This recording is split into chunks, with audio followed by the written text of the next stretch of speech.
One thing that actually I would say stands out for me is the AORTIC Advocacy Program. So as you know, when we look at cancer in Africa, one of the problems and I think one of the struggles that we have for cancer control in Africa is the fact that people really don't see cancer as a big problem. And you think about communicable disease is actually the problem that we have. But in non-communicable disease, you are not having really a double whammy in Africa, in which they are affected by communicable diseases as well as non-communicable diseases. So it's really, I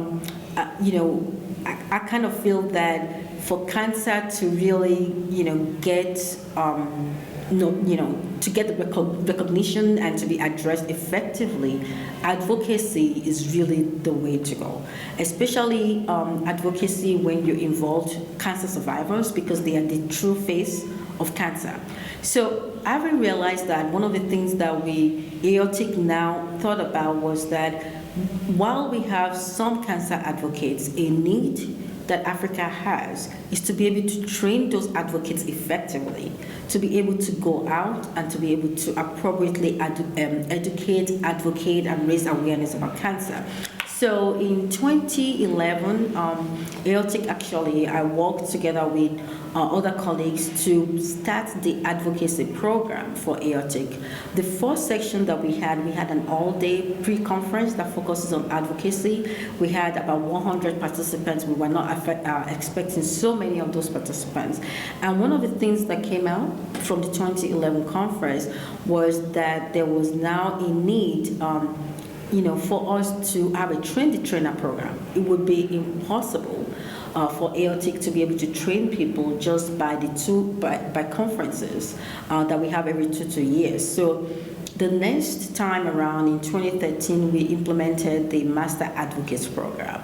And the Master Advocates Program is a train-the-trainer program. We were able to get recognized program faculty from actually essentially all over the world, within Africa and outside of Africa.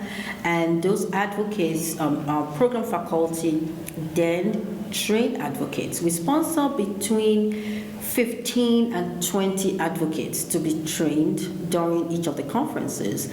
And once the program faculty trains them, it's like a 2-day training that is didactic and also experiential, so they have to sort of practice it, and then they are mentored over 2 years. Then those advocates are required to go ahead and train at least 100 people within the next 2 years.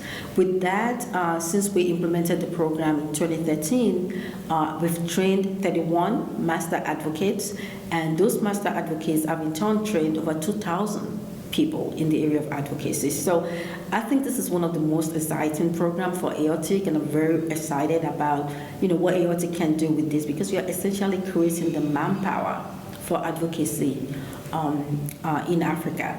The second program that I'm involved in is the cancer control program. Also in 2013, AORTIC worked very hard to develop a cancer control plan for Africa, because we had the recognition that there are not many countries in Africa that has a cancer control plan. So it was very important for us to develop a cancer control plan that can be adapted. So that's another session that I chaired, and it's really nice during that session to actually see quite a number of people that are presenting the cancer control efforts in their country.